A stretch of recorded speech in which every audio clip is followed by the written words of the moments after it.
All right, here we go. Let's move on to the lines at the Rams here. We had concerns with the Rams a little bit heading into this game, not because, we thought they would win because it's the Lions here, and the Lions played a lot better than we thought they would, so we give credit to the Lions right there. Jared Goff once again flounders in the big time. That's why the Rams got rid of him. Unfortunate. But we were a little concerned with Matthew Stafford's incompletions because he wasn't seeing the field and he wasn't making the right reads, and that gave us a little concern right here. So I just want to kind of quickly go through some incompletions here by the Rams and Matthew Stafford just to see, is he still, were the interceptions on the right read but bad throws or something like that, because that's what we got from Matthew Stafford last week, folks. Not seeing the field correctly, and then when he did, the throws were way off. That's why Cooper Kupp had a little bit of a down game last game. Now, they are still winning and putting up the points. I get it, folks, but now what happens when we move towards the end of the season where everybody's buttoned up and they're trying to fight for a playoff spot, and you need to be 100% on the money on these throws throughout the game. So let's just quickly take, I don't know how many we want to see here, but let's just see if Matthew Stafford is seeing the field a little bit better here. And we're not going to take anything in this first half because, once again, they are putting up the points. It's not throughout the entire game, folks. It's some drives right here, some drives here, some plays here, some plays there. So we still do buy this Rams team. We're not 100% selling it. But should we be continuing to have this little kind of unfortunate doubt about Matthew Stafford heading into, next week and the weeks beyond? So let's take kind of these the second half plays because they did score points on every single drive that they had their hands on in the first half, which was, once again, fantastic. We're not saying that.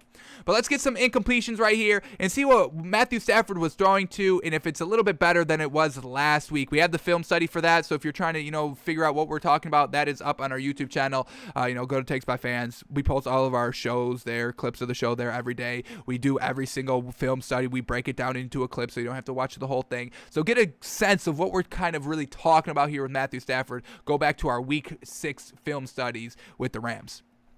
But here we go. Let's see what Matthew Stafford is throwing to here on these incompletions. So here we go, 2nd and 9, second quarter. Incomplete pass here. Was it the right read? He's going deep. I'm always loving it, taking a deep shot. There's no separation there. The ball is truly underthrown, so that's not the greatest. And once again, the inaccuracies, it's not just about not reading the field correctly. It's also about the inaccuracies down the field. Whenever Cooper Kupp has a bad game, it's usually because Matthew Stafford is a little off on the accuracy for that game. It's not really on Cooper Kupp. But here we go. He's taking a shot deep. There's really nothing open. I've got no problem with you taking the shots deep. You must take the shots deep, folks. I don't care if they're incompletions. I don't care. I do care if they're interceptions. I don't care if they're batted down or anything like that. I don't care if they're overthrows, underthrows, not even close in the same stratosphere as your own receiver is. I don't care about that. You still need to take the shots and have the defense be like, whoa, we still need to kind of cover that a little bit. You need to have that play in their mind. Second guess, not jumping the routes when you dink and dunk like we just saw with Sam Darnold.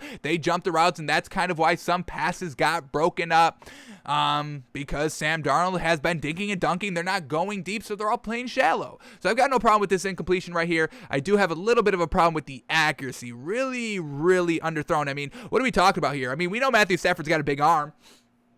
I don't think this ball is more than 50 yards through the air. We can count the yards here. He's going to throw from his own 10, get it down to the 50-yard line. That's 40 yards. I mean, that's easy. I mean, 40 yards, that's good for that's easy for a, big arm quarterback. I mean, we're maxing out at like 55 yards. That's when we'd be like, oh, he just underthrew it because it's more than 55 yards. That's 40 yards right here.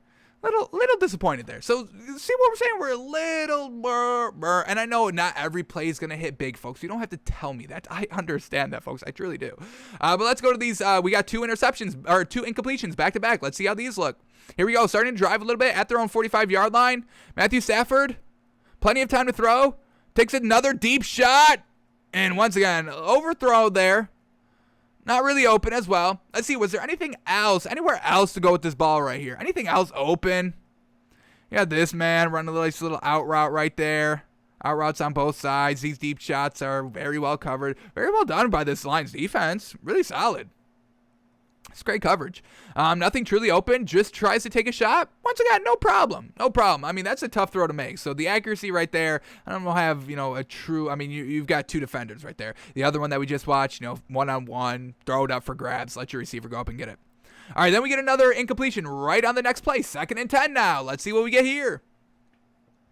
All right, dropping back to pass just instantly. Oh, my God. Holy hit. Holy cow. Matthew Stafford feels the pressure, gets rid of the ball quickly right here. I understand you just got to get rid of the ball quickly here, but this receiver takes a big old hit. Holy cow. Boom. Ooh, I understand the incompletion right there. All righty. All right, let's go to another incompletion here by Matthew Stafford, and we'll judge it as harsh as we can, folks. We're getting into the nitty-gritty. All right, here we go. No incompletion here. Oh, no, yeah, right here on 4th and 1. Ooh, 4th and 1. Okay. Pass short to your big tight end, Tyler Higbee, 6'6", folks. This shouldn't be incomplete. Let's see why. Here we go. Matthew Stafford under center. Play action. It's a rollout, and there it is. A little bit of an incomplete, inaccurate pass. Let's watch this one more time. This is great. This is wide open. Tyler Higbee block and release. Ooh, that's open. Matthew Stafford low. Let's bring this one in the broadcast. We got to go to ground level. Get a little bit more accurate of a reading up here. Doing it from the sky, it's hard to really kind of assess true great accuracy. But let's watch it one more time right here.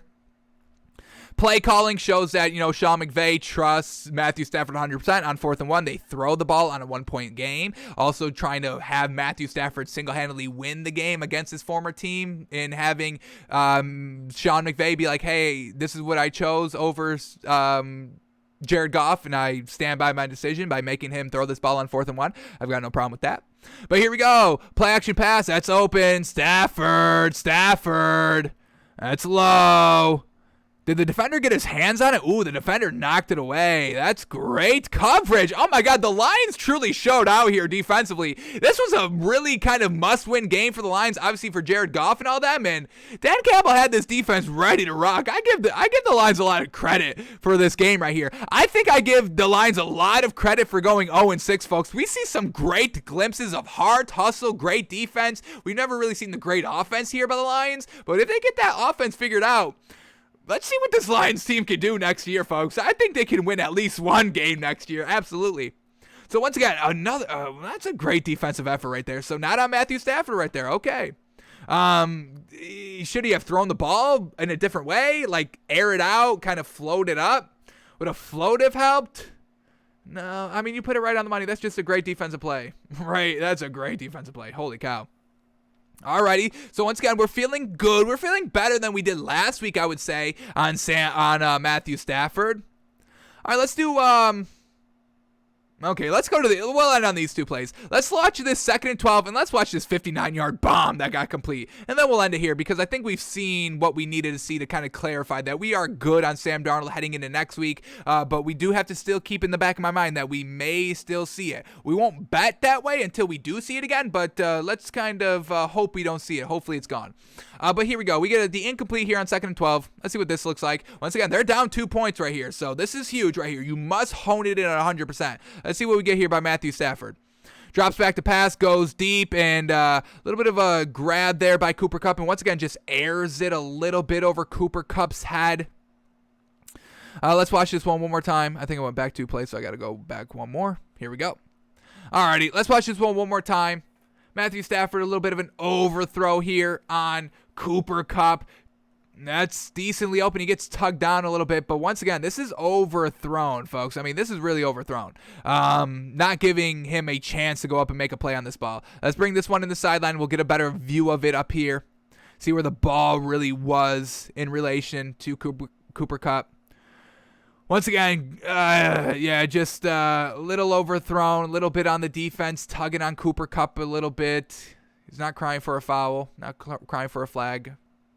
All right, now let's watch Matthew Stafford. We'll end it here on the big bomb on 3rd and 12. Now, this is, once again, why we can't weigh that, kind of narrative that Matthew Stafford is overthrowing and inaccurate and not reading the field correctly. Why we don't weigh it heavily here, because they're still getting it done overall in the grand scheme of things, putting up the points and being competitive in these games. So here we go. Let's watch this big bomb here by Matthew Stafford.